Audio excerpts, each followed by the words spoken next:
Listen anytime, anywhere. WASUradio.com. Download the WASU app. Or just say, Alexa, play WASU FM. Music! Originating from the Wayne L. Sumner Studios and the George G. Beasley Media Complex. This is your college, your station, your music. Appalachian State University's 90.5 WASU FM, Boone. Pulls up, three-pointer. Bang! Bang! It's good! Wins the game at the buzzer! Pass is caught! Diggs! Sideline! Touchdown! Unbelievable! Gives it to Jenkins for the championship. Baez sends it deep to left. Pagan is there at the wall and it's in the basket! He's got his J back, folks, and the eye of the tiger. And the kick is blocked. Appalachian State has stunned the college football world. One of the greatest upsets in sports history.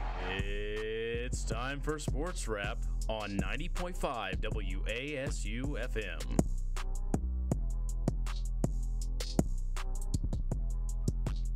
Howdy, howdy, howdy, everyone. Welcome to another episode of Sports Wrap, sponsored by Eggers Law Firm, right here on 90.5 WASU FM and App TV. I'm Ben Cole with my guest, Lucas Warren, Jeffrey Marson, Josh Scott, here to break down everything sports related. But more specifically today, probably going to be talking football, primarily college football, and then some pro football, NFL, and even a little bit of drama in the NFL. And also, big day in the MLB, I'll just start off by saying that real quick. Yankees and Red Sox play tonight in a wild card game that is, just one of the greatest rivalry in sports. So that'll be fun to watch as a Yankees fan. I'm excited for that. Imagine watching baseball. There's too many Yankees fans in the sports department here. There are. But also, I hear you, Josh. I am not going to lie. I only watch baseball in October. Hey, I'm a NASCAR fan, though, so I appreciate the unpopular. Yeah, this is the first baseball game that's going to be on my TV this whole season. This is the first one. So. But yeah, looking forward to that. I'll probably finish up this show and go home and chill and then watch that game. But we'll jump right into it. College football, Week 5 recap. Your App State Mountaineers played Georgia State in a road game and won comfortably. It was 45-16. App State had like 502 total yards of offense, I believe. Just dominated from start to finish. It was a pretty close game in the first couple quarters, and then App started to dominate. Guys, general thoughts, reflections on that one? Yeah, this was a good tone-setting win for App State as they prepare for their stretch of Sun Belt Conference play. And this was a thorough beatdown of the Georgia State Panthers. We dominated them. We had an advantage in first downs, third down efficiency, total yards, passing yards, rushing yards, penalties, turnovers, and time of possession. So we won every part of the game. Offensively, we did everything we wanted. Chase Bryce, 20 for 28, 326 yards, 3 touchdowns, 11.6 yards per throw. Nate Noel, Anderson Castle, and Jameer Smith combined for 31 carries, 160 yards, 2 touchdowns. And then Corey Sutton continues his tear, 4 catches, 106 yards, and a touchdown. And then defensively, I think we stopped the run like I thought we would, and then their passing attack wasn't much of a threat. And then finally, once again, shout out to DeMarco Jackson, who accumulated 9 tackles, 2 tackles for a loss, a sack, an interception, a pass breakup, and a quarterback hurry, all in the first 3 quarters, and received Sun Belt Defensive Player of the Week honors. Super impressed with his play so far this season. Yeah, I think we discussed it this past Thursday. This was the first, I think, full, complete game that App State played start to finish.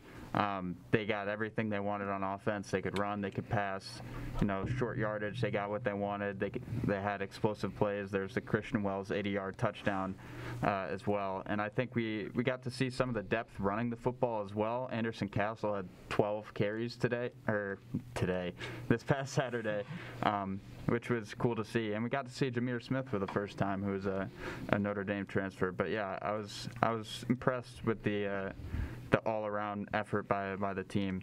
And DeMarco Jackson, like you said, is unbelievable. I think, this is a take here. I think he's probably the best App State defensive player I've seen since, coming here.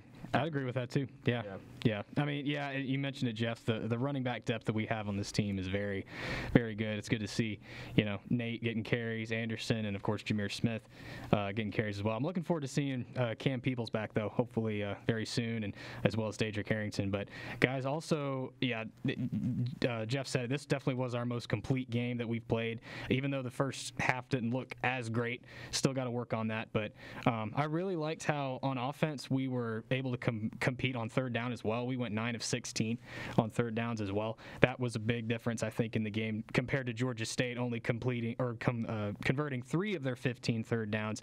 And then, of course, 3 interceptions thrown by both Georgia State quarterbacks that play as well. Sean Jolly, Tim Frizzle, and then, of course, DeMarco Jackson also getting an interception in that game as well. But, yeah, just a very complete game.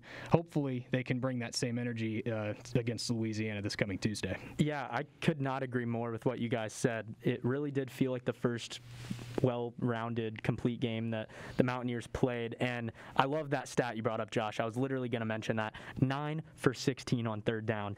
I mean, the ability to wear down a defense like that is great, and it is very demoralizing to opposing defenses when you keep them on the field and you tire them down. And on the flip side, our defense, again, had that bend, don't break mentality. We let them into the red zone a lot in the first half, held them to a field goal every time. When you can make that happen, you're just winning the momentum and the confidence battle in the game. But I can tell you, what were you going to say, Jeff? Well, I totally lost my train of thought. Oh, no worries. Sorry, I thought you wanted to jump in and say something. But 500 yards of offense. Again, discipline. We only had 3 penalties for 29 yards in the game. We played a complete game, and that's what you got to do to win. Yeah, 2 other things I just noticed. First of all, 1 turnover, but that turnover was a fluke. It was off the DeMarco Jackson interception, and he got stripped. We didn't beat ourselves for the first time this season, which was great to see. Then other thing, this isn't going to always happen, but the protection was great for Bryce all day, and Bryce was looking lethal. He with was. a clean pocket. He was making great passes down the field. I mean, super accurate with his throws. So when you give him a clean pocket like that, he looked like a different quarterback. Yeah, and real quick, you mentioned that depth too. We don't have Cam Peebles, but we get other guys involved. Christian Wells. You saw Anderson Castle getting carries in the backfield and making a difference. It was like the 2019 app team where, you could just put anybody in the backfield or any personnel anywhere, and they were going to win their matchup, win their battle. So I thought that was great, too. Also, Demetrius Taylor got his first 2 sacks of the season as well this past weekend. Great to see number 9 wreaking havoc like he usually does on a week-to-week basis. And I finally remembered what I was going to say. This Georgia State team, to your point, you said wearing down the defense. This is a team that held us to 17 points last year on our home field, and to go to Atlanta and drop 45 on their heads feels pretty good. I think our offense is in a much better spot than it was a year ago. So again, like Josh said, looking ahead, App State beat Georgia State this past week. We have a Tuesday night road game coming up against Louisiana, the Ragin' Cajuns, who beat us here at Kidd Brewer last year. This App State team, we know how great they play here at the Rock. So for a team to come in and beat us, really says something. It was a 24-21 game last year, and it was a pretty crazy game. It was December. It was cold. Louisiana's long snapper snapped the ball over their punter's head about 4 times. App, again, kind of lost the game to themselves. I think Chandler Staten missed 2 or 3 field goals that game. Just a very disappointing loss last year for the Mountaineers. This year, looking ahead, this Louisiana team only has 1 loss. It was to Texas. What are you guys' thoughts for this? Yeah, I think this is going to be a really tough game for App, honestly. I'd say right now in the Sun Belt, there are 3 teams at the top. It's us, Coastal, and Louisiana. And I think those are the 3 teams that are a threat to win this conference. Louisiana has a really good quarterback in Levi Lewis. Has thrown for 1,096 yards, 7 touchdowns, only 1 interception. He's a senior. He's a tough matchup for us because he's a lot like King, where he scrambles a lot, but he's a very smart passer, doesn't make many mistakes. So we're not going to be able to capitalize too much on turnovers turnovers, I don't think, and we've had trouble handling scrambling quarterbacks so far this season. I think we win if we stay balanced offensively like we did in this game and stay consistent with the run. Louisiana averages 171 rushing yards allowed per game, and we can't turn the ball over against this Louisiana team. They're disciplined, and if we do, we might end up losing the game. I could see this being a closely contested game, but the team to make the first mistake ends up losing. First of all, I want to say last year's game, I'll go ahead, that's a wash. That game was played in an absolute monsoon. All the outside factors with the rain, the long snapping was terrible, the kicking was terrible. It was just an awful football game to watch. But going into this year, Louisiana's offense is looking a little different, although they still have Lewis at quarterback, Elijah Mitchell. He's on the 49ers now. Trey Regis in the pros now with the Raiders. Their rushing offense is not as strong as it has been in the past. I think it'll be a fun challenge for our defense. And you look at ESPN here, the matchup predictor gives us a 66% chance to win on the road, which I think says something about us. So I think we should be able to win this game, execute the game plan, and we should be fine. It will be a tough game, but I really, really do think this is a win for us. Yeah, looking back at last year's matchup, three things stick out to me as keys to the game for this App State team. I think the defense has got to show up. We didn't have a single sack against Levi Lewis last season, and we made him uncomfortable. You know, he only completed 8 of his 23 passes, but he also had 11 carries for 77 yards. You mentioned his arm, Lucas. He can also get it done on the ground. He's got 10 touchdowns over his 5-year career as a Louisiana Raging Cajun, but gotta get to Levi Lewis and bring him to the turf. And I think on the opposite side, you've got the offensive line as well. I think we need to protect Chase Brice exactly the same way that we did this past Saturday against the Panthers. You know, we allowed 3 sacks, 6 tackles for loss, and 2 interceptions against Louisiana last season. Of course, you know, different situation at quarterback. Zach Thomas no longer here anymore, but still, I think the goal there is the same in protecting Chase, because when he's got room to throw, he's lethal. And then you mentioned Chandler Staten, Ben. He only made one of his 3 field goals from last year. So Chandler looking good coming into this game. Hopefully he can keep that momentum going. Yeah, it really is just the little things. I think if App State plays for the most part like they did against the Georgia State Panthers, it should be good sight for App State fans. And like you guys said, last year had Zach Thomas. We only threw the ball for 92 yards. Jeff, you did say it was monsooning. Yes. So it is kind of a wash. But still, I mean, we kind of looked bad through the air a lot last year. Right. So I wouldn't put it all on that. I feel a lot better this year with Chase Brice, especially after last week's game, watching him throw 79-yard touchdown passes to Corey Sutton. I think our deep routes are there. I think we just have a way too good of an offense to not put up a lot of points in this game. And I think if our defense can come through with at least a couple of stops, I'm not too worried. And one thing we need is the running back room to be healthy. Yes. Yeah. Cam Peoples obviously missed this past game with, I believe it was an ankle injury, and then Nate Noel obviously went down in the second half. So hopefully at least one of those guys will be available to play, just because they're our 2 best guys that we can hand the ball off to, and running the ball is kind of a big deal in our offense. So hopefully one of those 2 guys will be ready to go come Tuesday. Having Corey Sutton also this year, I think, will make a big difference. Did not play last year against the Raging Cajuns. Obviously, coming into this game, our number 1 receiver. I think having him this weekend also will make a difference on the offensive side of the football for the Mountaineers. Yeah, I agree. So we're going to take a quick break. We just finished up talking App State, Georgia State, and App State, Louisiana. That's coming up. When we get back, though, don't go anywhere, because we're talking more college football, recapping the rest of the week, what happened, and we're going to pick games for Week 6. Don't go anywhere. You're listening to Sports Wrap, sponsored by Eggers Law Firm on 90.5 WASU-FM. Eggers Law Firm. Let's go! To a place where you can grow. A place to be heard. And take a closer look. A place where you can crush it.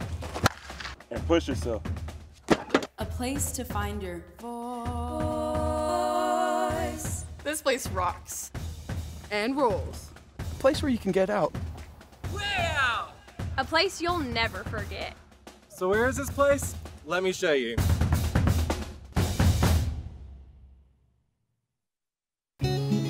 Life is a journey. We're told that there are mountains and valleys before us. A mountaineer trudges through. Where others see an obstacle, a mountaineer sees an opportunity. A mountaineer climbs tomorrow's mountains today. So what is a mountaineer? A mountaineer is you.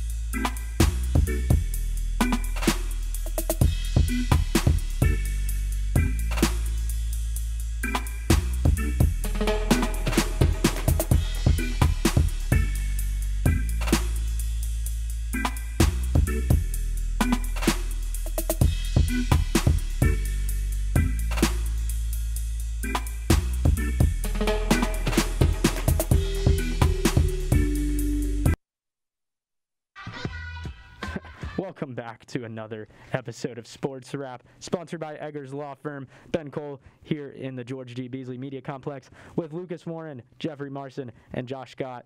Also, shout out Mike, who said hey, and he's watching us right now live.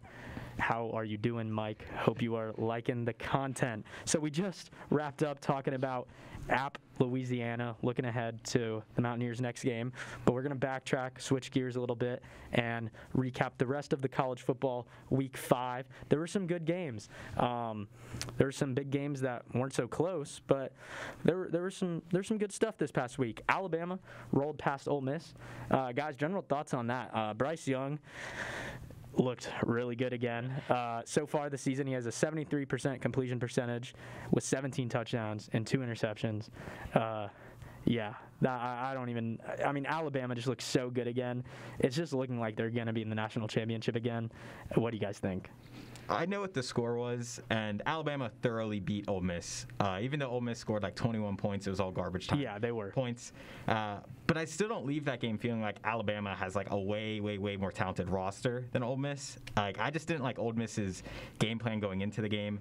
They were super aggressive offensively. I mean, they were regularly going for it on 4th down, even in their own territory.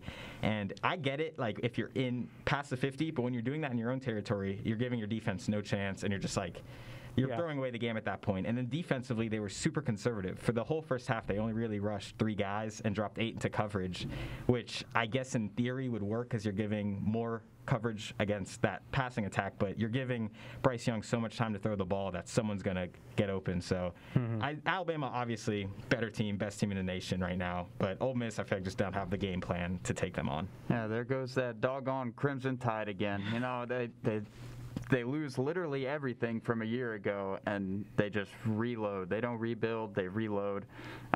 It's kind of frustrating, honestly, as a fan, because you want to see some new teams at the top, but Alabama just continues to impress. Like you said, the score was even – I mean, the score didn't tell the story of the game. I think Alabama beat them thoroughly.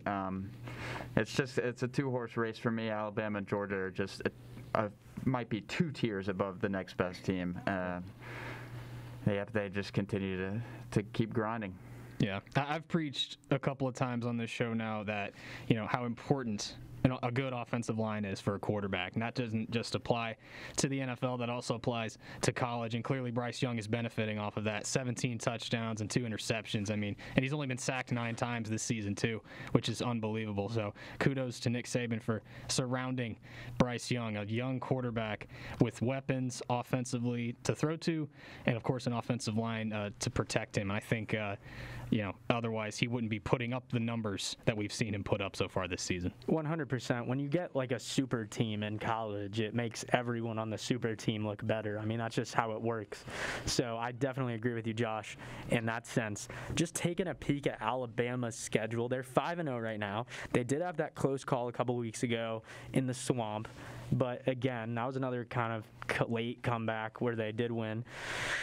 Alabama's only has 2 ranked matchups looking ahead at their schedule, and they are both at the end of the year. They're home against Arkansas, and then they finish, with the Iron Bowl against Auburn.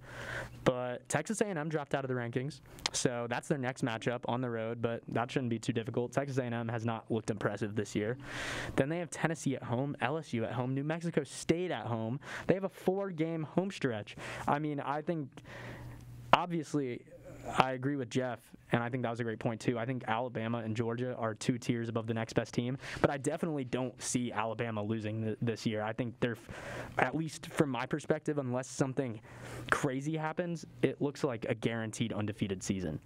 Yeah, they're definitely the favorite, and I would not be surprised if they easily win another championship this year. But Georgia looks as strong as ever. I mean, that defense, I feel like, is the best in college football, and we'll get into it more when we discuss them. But, yeah, Georgia, I think, is right there with them, especially on the defensive side of the ball. And then even though, they're in a lower tier, there's other teams like Oklahoma, I think, had their best week of football this week, and then Cincinnati is playing great ball.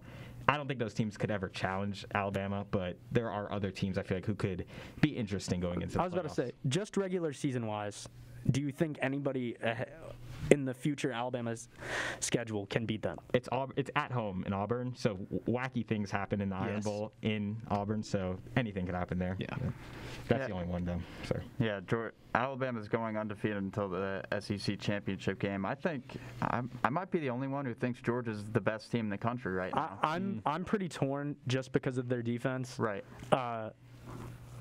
Again, you see these powerhouse SEC teams face off against each other finally, and it really does come down to just whose offense or defense plays better. Right. I think that's what it would come down to for Alabama, Georgia, but keep going. Right. I think Alabama's offense does have an advantage over Georgia's, but, I mean, Georgia's defense is almost all NFL caliber. Yeah. It's literally insane. If you watch the Arkansas game this past weekend, it seemed like they went backwards every single drive to start the game. And, every time I checked the score, it was like Arkansas has the ball, they're inside their own 10, they're inside their own 10, they're inside their own 10. Georgia just kept backing them up and backing them up. And Arkansas's offense has been, firing on all cylinders this year. And then they just face the Georgia defense, and it's like they forget how to play football. So I really do think this Georgia defense is number one above everybody, and I really do think they're the best team in the nation right now. Yeah, I mean, and JT Daniels, their quarterback, too, I think is playing pretty well considering, compared to Bryce Young and other quarterbacks in college football who are getting a lot of attention. I mean, the stat I'm looking at right now, 4.6 points per game. Yeah. That's got to be a record. I've never heard of a team on defense forcing that low of a number points-wise. So, yeah, kudos to Georgia's defense. They definitely have a really good thing going for them right now. Yeah, I was just about to say that. 4.6 points a game and only 177 yards allowed. That really is unheard of, especially it's Georgia. They're not. And we're about to be in week 6 now. This isn't through 3 games playing New Mexico State or, FCS schools. This is the best of the best. I mean, they opened up with Clemson, and obviously Clemson's offense not stellar this year, but gotta hand it to the Bulldogs. They are making a run for the Crimson Tide's money, and I love that you said that, Jeff, because I feel like everyone's just seeing Alabama go undefeated again, and they're like, all right, number one. Right. I don't know why no one is making the case in the AP or the college football Georgia's playoff right poll. there, yeah. Why should Georgia not be number one? I mean, they have better wins this season, arguably. They just destroyed Arkansas, who everyone was talking about their offense. I don't know. I think you could definitely make a case. That's what I'm trying to say. Yeah. I mean, Alabama's I'm saying to the committee. Right now, the resume is definitely better for Georgia because they didn't have a game like the Florida game where they almost lost, even though it was a good school, and they completely beat down a top 10 SEC school. So, yeah, Georgia definitely has a better resume. And the other thing to look at, Georgia has had, to shuffle their quarterbacks a lot. They haven't had, a consistent offense yet this season, and they're still dominating these teams. So they could even get better on that side of the ball as the season develops. Now, what will get them national recognition, I think, if they haven't gotten it already, like you guys are talking about, their next 3 games at Auburn versus Kentucky and versus Florida. Those are three very good teams that are all ranked, and I think if they go 3-0 in those games, why not put Georgia at the top of the AP poll, honestly? I mean, that just adds to an already pretty darn good resume of teams that they've beaten. But yeah, those three matchups there will be a key, I think, in giving Georgia the national attention that it deserves. Talking about Georgia's resume, you know what the craziest thing is probably their worst performance so far is the Clemson game. Right. Yeah, it's where crazy. they won 10-3. Other than that, 56-7 over UAB, who's a mid-major, but they're pretty strong. And it's not, 40-13 over South Carolina, 62-0 over Vanderbilt, and of course they shut out Arkansas.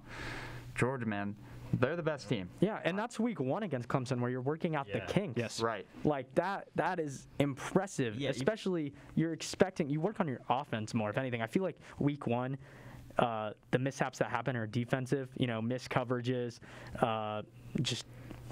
but it's absolutely insane. Just to take on a game like that, opening the year, like neutral site, the game day's there, everybody's talking about that game. Like, that's just an immense amount of pressure on a team, and for them to just take that, and even though Clemson isn't the team we thought they'd be, just to go into that environment and win, I thought that was a big showing for them. Yeah. So Josh mentioned it, actually interesting, and they have been on the rise if you're a college football fan, but obviously nothing like this so far. Kentucky beat Florida this past week. They are 5-0 as well. They are undefeated. Kentucky, the basketball school, undefeated in football. They're tied with Georgia at the top of the SEC East. So just digest that. Florida is falling off a little bit, but again, Georgia has those tough line of games ahead for them. But yeah, kudos to Kentucky. I don't have a whole lot to say on that, but just an incredible turnaround for that football program. Yeah, it's kind of just a good for them kind of thing. Yeah. Because, they got LSU and Georgia next, and their wins have been pretty unimpressive so far. Yeah. But, yeah, I mean, it's good for their program, having the fans storm the field after beating Florida, because they don't beat them very often. I thought that was pretty cool. Yeah, I was just about to say, too, I mean, I don't think 16 is the right number. I think they should be a little bit lower in the AP rankings. But yeah, I mean, Kentucky 5-0. I mean, it doesn't matter what those teams were that you beat. You're 5-0, and in college football, that's a really big deal. So kudos to the Wildcats. Again, basketball school, they're undefeated in college football. But yeah, I think they should be a little bit lower in the AP rankings. Maybe just at the tail end of the top 20, possibly. Yeah, I want to give. I would say I think it's fair. But I want to give all credit to Matt Stoops there. Head coach. He's done a great job turning that program around. He has recruited so well up there, turning a school that is known for basketball into a football school. So I think it's very good for them, and like Jeff said, it's a good for you kind of story. But yeah, things will come to earth pretty soon. I don't think they're definitely not on the same level as those SEC powerhouses yet. No. But they could become like a Louisville type school in recent years. Moving on from that, we've touched on some of these games. Another game that I was just about to mention, and I'll let it feed into our bit broader conversation. I want to do a mid-season, kind of still too early, college football playoff prediction. And part of this gets shook up because the last game I was going to mention, Stanford upset Oregon, who was, number 3 in the country in the top 4 at that point, and definitely the Pac-12 front runner. But Stanford upset Oregon in OT, so that could very well rule out a Pac-12 contender in the college football playoff. But I want to hear y'all's thoughts. College football playoff, mid-season prediction. What's going to happen? Yeah, so, I mean, I think we all know the top 2. Alabama, Georgia, those are locked in. As long as neither of them lose a random game here or there. Even if they do, I think they'd still get it. And then in my third place, I didn't pick an exact team, but I just put Big Ten champion. I think that's the best conference outside of the SEC this year, and there's a lot of good teams. I put Michigan, Penn State, Ohio State, and Iowa. If any of those teams survive the gauntlet of the Big Ten, I think they'll be a deserved third place.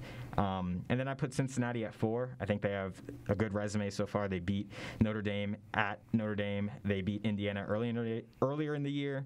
And if they run the tables, I think you have to give that team the spot, even over like a one-loss Oregon team or Oklahoma. But one interesting thing, if Ohio State wins the Big Ten, you would have to put Oregon in if they're also a one-loss team. Just because Oregon won the head-to-head matchup, you can't say Ohio State's the better team. You can't put them at 3 and leave Oregon out. So if Ohio State wins the Big Ten, it'll probably be Oregon 3, Ohio State 4. That's a very good point. Yeah. That's a good point. I agree with just about everything you said there, Lucas. But Yeah, 1 and 2, Alabama, Georgia. You can flip-flop it either way you want. Those are the top 2 teams. I think that's going to end up being that way even after the results of the SEC championship game. Number 3, like you said, Big Ten champ. I think that will be either Iowa or Penn State. That's this Saturday. Yeah, I can't decide on Ohio State and whether they're good or not. I'm never sold on Michigan until they play, stronger competition. But yeah, that 4th spot. I think if Oklahoma wins out, even if it's unimpressive as it is, I think if they win out and win a conference championship, they're going to put them in over Cincinnati. But Oklahoma, they got to win this week first against Texas. I think this is their toughest matchup yet. So, so I think Alabama, Georgia, Big Ten champ, and then either Oklahoma or Cincinnati at 4.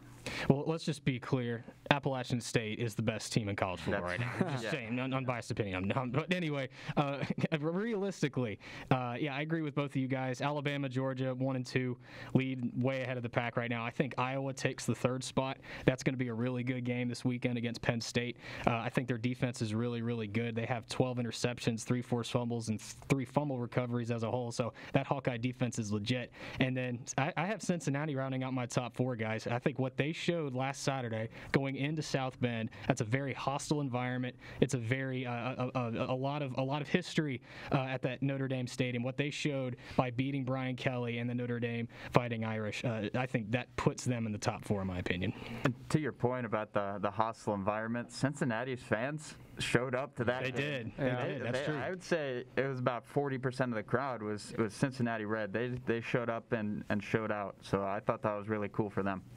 I think this is a really interesting year. I've been listening to you guys, but I've also been, just looking at the rankings and teams' upcoming schedules.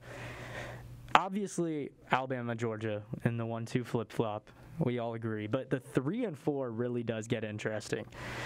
I think it is a lot of just what ifs. If Cincinnati goes undefeated, they're in there.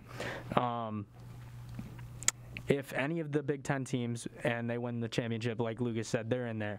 Whether that be Iowa, Penn State, Michigan, and Iowa, Penn State playing this week. So that's really going to change a whole lot. You even look, and again, Oklahoma. Oklahoma confused me a lot too. I do not want to put Oklahoma in my top 4. I do not think Oklahoma is a top 4 team in college football. But look at their schedule. Their only upcoming ranked opponent is Oklahoma State in the last game of the year. And which brings me to my next point. Oklahoma State's undefeated. That's a team in the Big 12. They're good. That's a team in the Big 12 that has had a couple close games. But if they go undefeated and beat Oklahoma in the last game of the year, how do you keep Oklahoma State out? Yeah. So really interesting year. Way too early to be able to tell. But if I had to go with it right now, I'm going Alabama, Georgia, Penn State, Cincinnati. Ooh, Penn State at number 3. And okay. I was torn between Michigan or Penn State. Michigan. And Michigan is bad. Not actually, but Michigan did not look great against the Rutgers. Michigan cannot get over the infinite hurdle that is Ohio State. That's right. Yeah. So I am not putting my confidence in the blue just for them to let me down against Ohio State, who could have like 2 or 3 losses by then. Well, you mentioned Oklahoma State or Oklahoma's schedule being relatively easy until Oklahoma State's matchup. You look at Cincinnati's schedule; they don't face a ranked opponent until SMU, and I don't think SMU is going to be ranked until the end of the college football season. So they have a relatively easy chance of going undefeated. And that's a great point, and that's why I have Cincinnati in there. I don't even know if I think Cincinnati's a top 4 team because I don't think Notre Dame is that good because Notre Dame almost lost to Florida State. But I can't leave Cincinnati out because, like you said, Josh, they should go undefeated unless an entire collapse happens. They should beat the rest of the teams on their schedule, and you can't leave out a Big East team that's undefeated. Yeah, the only difference is if like an Oklahoma lost the game and there was a bunch of other one-loss teams, they could still get the bid. If Cincinnati loses one of those games, since they're an American, they don't American. Yeah, they don't have a chance. They're automatically out. Yeah, they have to run the tables. I feel like. So yeah, and then I never actually picked my Big Ten school. I just said Big Ten champion. I'll probably go with Ohio State. Okay. Just because I feel like first Michigan, like you said, the infinite hurdle. No one ever trusts them, and I just feel like the way they're playing this year, they're almost like copying Iowa. It's like they're just playing super safe. Like I think Harbaugh's just like, I can't take this anymore. And that's the thing, Harbaugh play the exact way football is supposed to be played, and like. I don't feel like they have a high enough ceiling to beat teams like Penn State, Iowa. And Iowa's a similar team, but Iowa just knows who they are, and they do it so well. They love their 12 formation. They love their big tight ends. This year, Sam Laporta is their guy.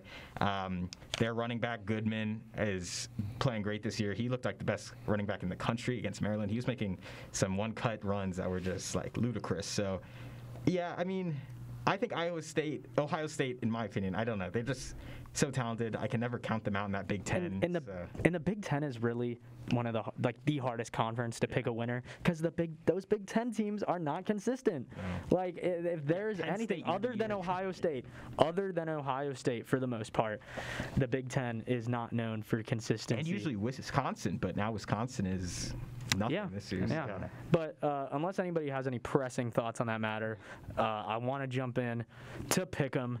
Yep. I made a great surge this past week. If you are a new listener or anything, or you just haven't heard, this is our Pick'em segment. We keep the records of everything. We usually pick 2 or 3 games for the upcoming week, and then at the end of the semester show, season, whatever, we will crown a champion that gets nothing. Except for bragging rights. Yes. Anyways, Josh joined a little bit late, but as of last week, by the way, if you don't know off the top of your head, we picked the Georgia game, the Cincinnati Notre Dame game, and the Alabama Ole Miss game. We all picked Georgia to win, so we all got a W there. Everyone picked Notre Dame except for me, so I got the only win there. And then Lucas was the only person to pick Ole Miss on the spread. He didn't pick Ole Miss to beat Alabama. He picked the spread. I was close. And their garbage time points almost got him the W. More garbage time touchdown would have done it. Yeah. But looking at the records from last week, I, who was 3-5, am now 6-5. Needham, Josh is 3-2, and Lucas went 1-2, so he's also now 6-5. So we all have the same win-loss differential. Jeff, I'm not gonna lie, I have to calculate yours because your picks are back there. I pick about 20 games every week just on my own. So yeah, that is fair. I have them in the files. I gotta know my record on that. I am 57-43, so that's pretty good. That is pretty good. But Riley, he's not here. Riley, we miss you. You're 8-3, and you are in first place right now. Way to go, well done, Mr. Carlson. Very nice. Way to go. Yeah. And also, to be fair though, some of these pick'em games were NFL games, and they, we're not the same level. Like me picking the Giants to beat the Broncos is not the same as beating the Panthers to beat the Jets. But I don't know. Anyways, the 3 games this week, guys. Oklahoma, Texas, it was mentioned. Oh, and yeah, I forgot. Texas is ranked now, so that is another ranked matchup for Oklahoma. Oklahoma, Texas, Penn State, Iowa, Ole Miss, Arkansas. Oklahoma, Texas. Who do you guys got? I think this is a very winnable game for Texas, in my opinion. Oklahoma looked the best they did in this whole season last week. They ran the ball well, and they were able to protect Spencer Rattler, but they still only won 37-31. So I just don't think this is a dominant Oklahoma team. The only team they've beaten by more than double digits is Western Kentucky. Every other game has been decided by 1 possession or less. So I think for a Texas team that responded really well after an Arkansas blowout, they switched quarterbacks from freshman Hudson Card to junior Casey Thompson. And even though there hasn't been a change in numbers that drastic, Casey Thompson just brings a lot more experience. He's really calm, and he just has that offense humming like it's supposed to. And then I think Bijan is going to come in. He's going to solidify those Heisman hype. I predicted him at the beginning of the season, and he delivered last week. 216 yards, 2 touchdowns, 30 carries. Ridiculous. Won the game against TCU. I got Texas going in. Oh, man. Wow. See, I was looking at Josh's face over here. Wow. He had the biggest eyes the entire time. I love it. I don't. The Texas pick's not too shocking to me. Oklahoma's been, mediocre at times this year. So, But that doesn't mean I'm picking Texas because I still can't bet against Oklahoma, man. Their defense is still very good. Spencer Rattler's going to come around at some point, you think, right? But, I mean, this is such a tough game to pick for me. It's a neutral site, of course, with the Red River Showdown thing going on. But, yeah, I can't bet against Oklahoma in this game. I think I got to go with the Sooners. Yeah, I'm going Oklahoma too, Lucas. I don't know what's gotten into your head. No, I'm just kidding. Spencer Rattler has only been sacked 8 times this season. He's got great offensive line protection. You know, we talked about Bryce Young having great numbers because of a good offensive line. Spencer Rattler's in the same situation here, and Oklahoma's defense too. They have 15 sacks this season, 9 forced fumbles, and 6 fumble recoveries. Their defense is legit. And Texas, you know, you lose to an Arkansas team in week 2. By almost double their points, who got spanked against Georgia this past week. So I don't think. I mean, I think it'll be a closer game. I admit that, but I think Oklahoma's going to have this game in the bag by halftime. In the bag, I do not agree with that. No, I think the spread. Let me tell y'all, folks. The spread at home is only 3.5 in favor of Oklahoma. It is neutral site. It's in Dallas, Texas. I love all the points. Is that a neutral site though? Is that a neutral site? It's in the state of Texas. I mean, Texas will show out. Technically, those are a home two big football schools. It's usually 50-50. Oklahoma. That's the Red River Showdown. So right. Oklahoma will show out for sure. They surely will. Oklahoma's defense does look better this year. They're legit. They're legit, man. They are. Don't get me wrong. I'm not a huge Oklahoma fan. I don't know why. Texas sounds like it. Texas though, one of the best rushing offenses in the country. Texas can put up points in bunches, and I think they do it this week. And I think the Longhorns get the W, and I think they put the first blemish on. And this is a team that I picked to lose against Louisiana week 1. I mean, did they though? No, they did not. But to be fair, you never know what you're going to get with Texas. That's what I'm saying. So that was week 1. I've learned, and now I'm rooting for you, Texas. Don't let me down. I need the win streak to keep alive. But that's who I'm going with. Moving on from that, Penn State, Iowa. These are 2 Big Ten style defenses. First team who defensive first teams who love low-scoring, grinded-out style games. That's how I think this one will go. The difference comes on the offensive end. Iowa is regularly known as tight end university. They produce a lot of great tight ends. They love their 12 formation. They love run ball first, throwing it to their big tight end. Sam Laporta is the leading the team in both receptions and receiving yards. And then for Penn State, they hired offensive coordinator Mike Yurich this season, and he's coming from Big 12 schools, so he really likes to air it out, stay aggressive on that end.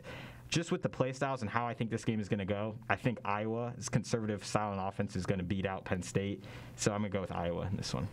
Hey, you used a lot more logic than I did when thinking of who I'm going to pick here.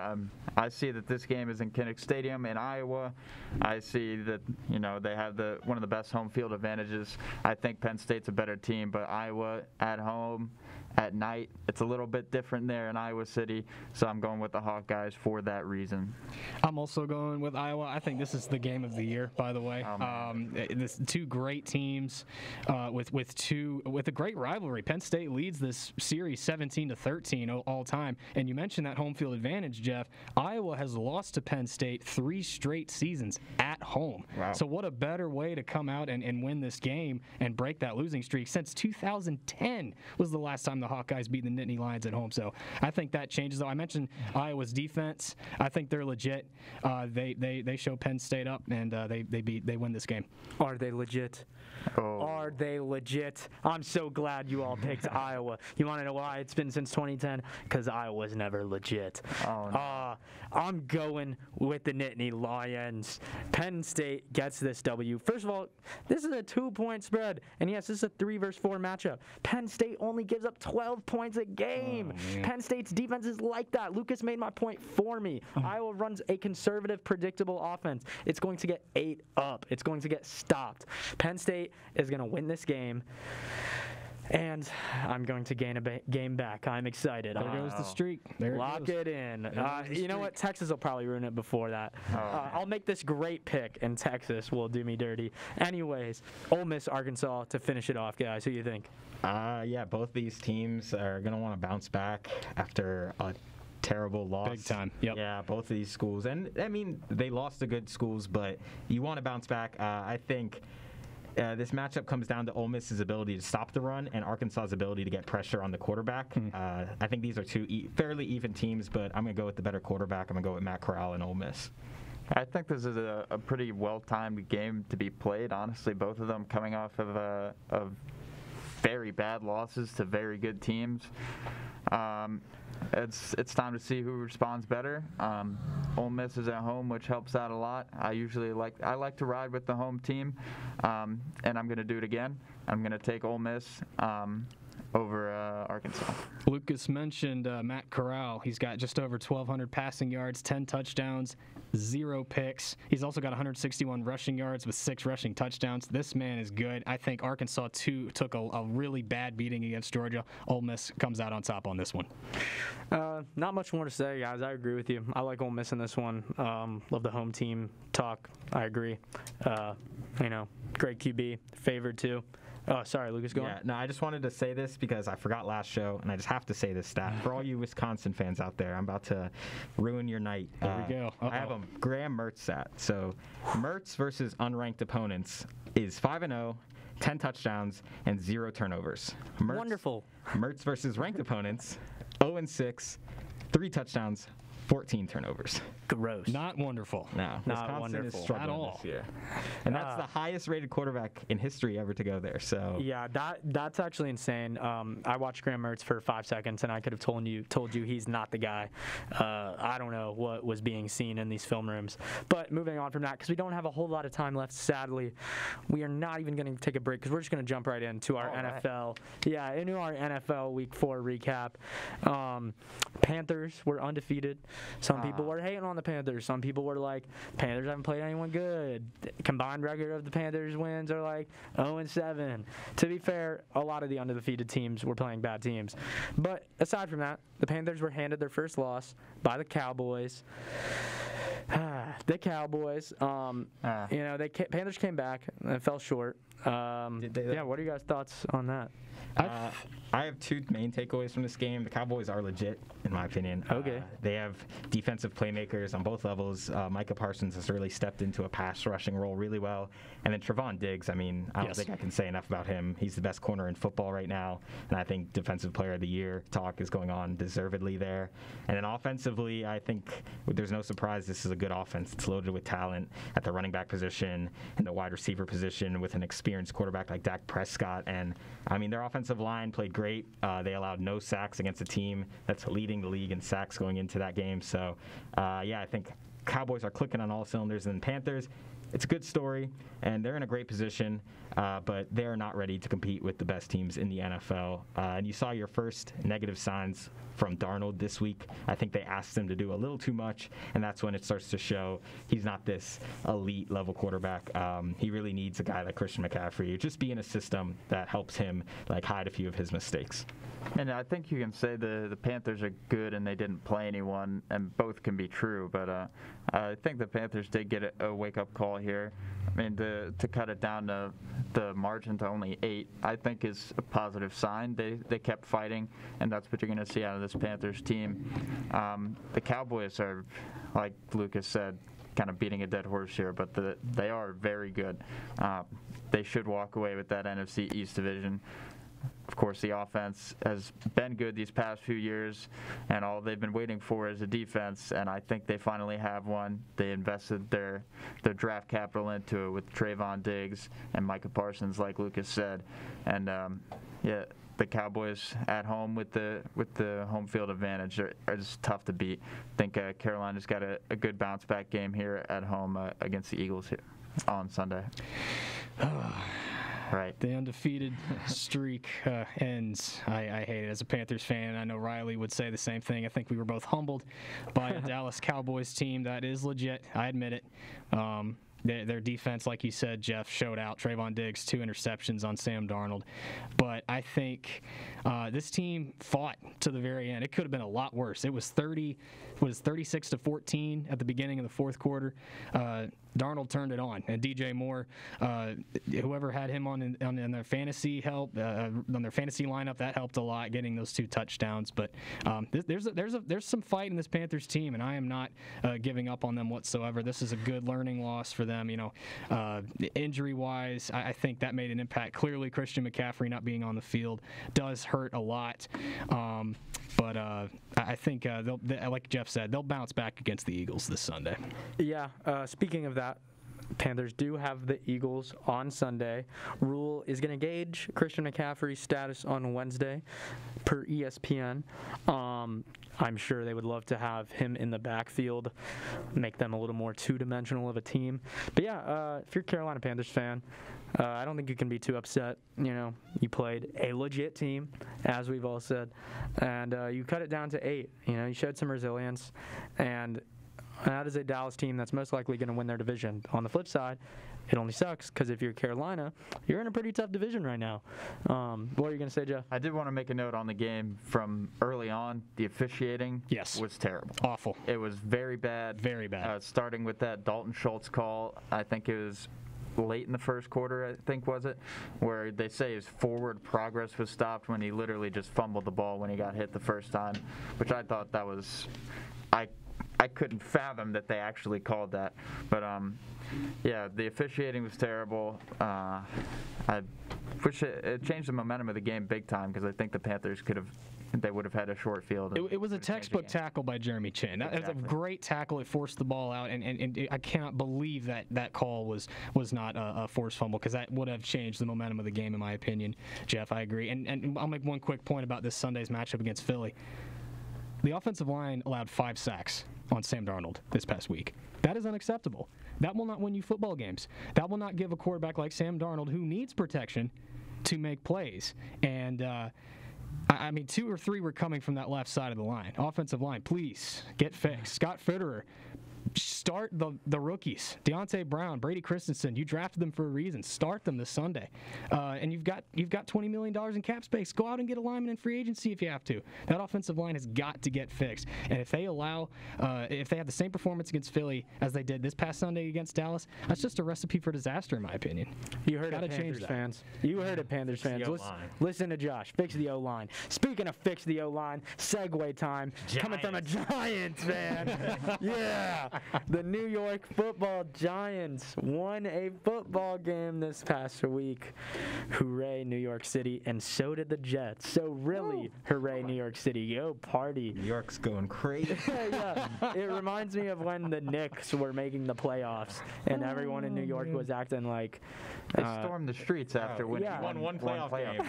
And it was like we won the Super Bowl. They lost the series 4-1. Yeah. Gotta love New York and sports. But yeah, shout out the Giants. And honestly, that game, they could have blown that. They came back down 11 points, forced it into overtime, got lucky winning that coin toss. I will never be a fan of NFL overtime. Yeah. But they took advantage of it. Any thoughts on that, Lucas, as a Giants fan? Oh, I got a few. First off, I just want to give a quick shout out to fellow sports department guys. Cooper Gouvreau? Did I say that? Yes, Gouvreau. He shut me down a few weeks ago, and I just put out there that maybe the AFC South is worse than the NFC East. And right now, the AFC South, best team, the Titans, lost to the Jets. At least the NFC East has the Cowboys, which we all agreed is a pretty legit team. Who in that AFC South is good? That's the worst division in football. No, it is. The Texans, Colts, Jags, and Titans. Yeah. Gross. Barf. Disgusting. So Cooper. But okay, now with the game. Yeah. Saints are the most inconsistent team in football. Yes. Week by week, you can never predict how they're going to play. It's either a blowout on their end or getting blown out. And this wasn't a blowout, but they had a terrible fourth quarter collapse. So just a weird team. And Daniel Jones, I don't know if he'll ever be a great quarterback, but he has all the tools to be a great quarterback. He's has a cannon. He's accurate. He's tall, mobile, and he makes good decisions and quick decisions. And he's really good at putting plays behind him. I just think he's in those last 2 minutes. He's a confident guy, and he can win you a football game. So can run the ball too, by the way. Yeah, no, he's mobile. Yes, he can. I don't know if he'll ever be a great quarterback, but I think he at least has shown signs that he's not going to be out of the league in the next 2 years. So. Ben, can you tell me who led the NFL in passing this past week? Danny Dimes. Yeah, it was Daniel Jones. It was Daniel Jones. Wow. With over 400 yards. Wow. Daniel Jones, I don't know what to do with him, man, because some weeks he's, 400 yards against the Saints, and other weeks he's, fumbled the ball 3 times. It was kind of good to see the Giants show some potential here. Also great to see Saquon Barkley actually producing. He had the long touchdown catch. So, yeah, I think it was cool for the Giants. And, of course, the Jets. They won a football game. Round of applause. Yeah, for the Jets. Zach Wilson may not be as bad as people think he is. If you saw late in the game some of the throws he was making, I really think he can make any throw on the football field, but he's got to work on the the rookie stuff. Yeah, he's a rookie. Yeah, exactly. The mental game, but can make any throw on the field. And Corey Davis had a bit of a revenge game against the Titans. He said the Titans didn't want him back, and then he went and dropped 111 yards and a touchdown on him. Yeah, I think having Jamison Crowder too back helped a lot for Zach Wilson. This was the first game that he's played since being in COVID protocol. But yeah, congrats to the Jets. They fought a hard fight in overtime to beat the Titans. Good for them. Yeah, I won't spend too much more time on it. Just hooray, New York City. Tom Brady made the return to New England. That made for a lot of drama, guys. Yeah, I only really have one takeaway. I thought Mac Jones was the best quarterback in the game. Oh, yeah. New England definitely outplayed him. For Patriots fans, I think this was a fun game for them because, you got to say goodbye to your ex-boyfriend and then you got to welcome the new one. And he looked great. 31 for 40, 275 yards and 2 touchdowns, the 1 interception. But he had a higher QBR than Brady, and I think he outplayed him. So, yeah, Patriots fans probably pretty happy. Yeah, I agree that Mac Jones was the best quarterback in that game. I think he is ahead of all the other rookies when it comes to being a pro. I know they said that coming out of the draft. Obviously, his ceiling isn't as high, but I think he did a really good job this past Sunday. I know it's kind of tough with you're the guy you're trying to follow up coming in the building and having all the attention. But, yeah, he did a great job. And, Nick Folk, it's a tough kick to hit, 56 yards in the rain. Can't expect him to make that. But I really thought they should have gone for it there it was 4th and exactly. Yeah. You have a timeout, too, and it's 55 seconds left in the game. Right, and why don't you go for it? I'm not going to question Bill Belichick. I think he knows what he's doing, but it just didn't end up working out for him. Yeah, one thing I'll say, New England would have given the Panthers the lead in the division if they had won that game, but that's okay. Very disappointing, but it is what it is. It happens. Yeah, I thought it was just fun to watch that game, to be honest. All the drama.